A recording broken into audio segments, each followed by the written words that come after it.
let's start out at the beginning when I was just dabbling with danger.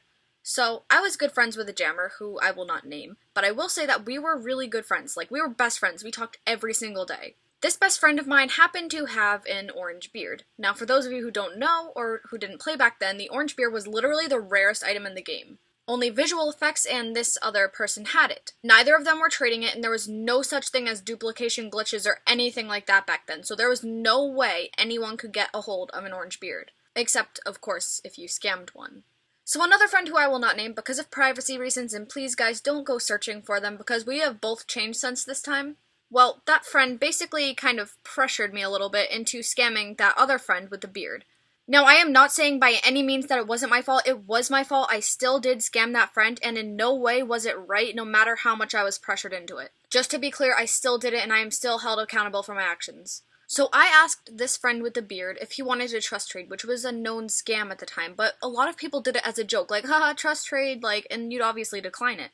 He flashed the beard for a second, and I clicked accept. It was a terrible choice, and I still regret it to this day because I attribute it to a lot of problems that me and that person had, and I'm still very regretful of it. Honestly, guys, don't scam. So I get the beard, and I am sitting on my floor bawling my eyes out because I knew I just lost a friend, and that other friend who convinced me to scam them kind of told me, hey, give me it because right now you're not thinking straight, you're obviously going to give it back to them, so you need to give it to me. So I was basically having a mental breakdown, and I was very, very upset that I just did that. And so I gave it over to that person, and I said, you know what, just hold it for a few minutes, I'm gonna be okay in a few minutes. About 10 minutes later, I asked for the beard back, and they said no. So not only had I just scammed my best friend, but I had also been scammed by my best friend. Eventually, though, we traded the beard to a person named Abracadabraalakazam. Abra was a known collector of beards. Nobody really knew who he was exactly. He just kind of popped up and had a bunch of things one day. But that's not the reason we traded it to him. He said he'd either trade for it or take it from us. We weren't going to take our chances. We traded it for, I don't really know what we traded it for exactly, but we traded it is the main point. From there on out, Abra and I were pretty good friends, actually. Despite the threat of hacking me, he seemed like a pretty chill dude. But over time, I started to notice things about him. At first, he would carry around items from adventures, like portal crystals and torches, outside of the adventure. It was really weird, but I always thought, you know, he just knows how to do a cool glitch.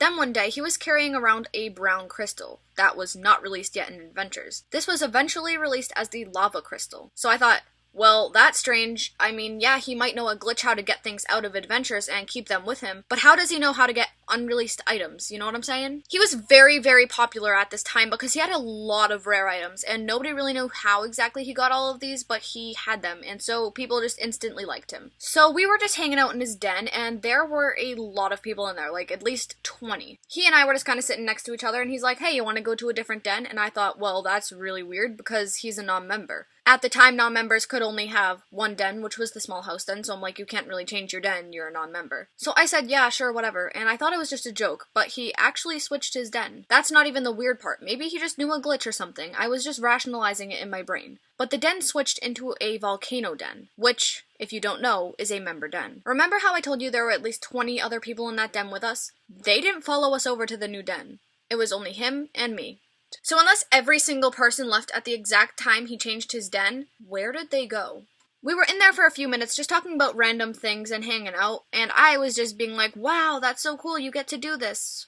But eventually he switched it back to the small house den, and everyone was there, exactly how we'd left them. They were still carrying on conversation as normal, like nothing happened at all. It was like we were brought into this other den, and they were all just stuck there while we were there. Eventually, he started becoming more open about who he was. I forget exactly how it went down, but one day, he confessed that he was actually fman. He was a known hacker at this time, and basically everybody knew who he was, and so this didn't come as a shock to many people. So that begs the question, was he really fman the entire time? Nobody really knows if he was telling the truth or not.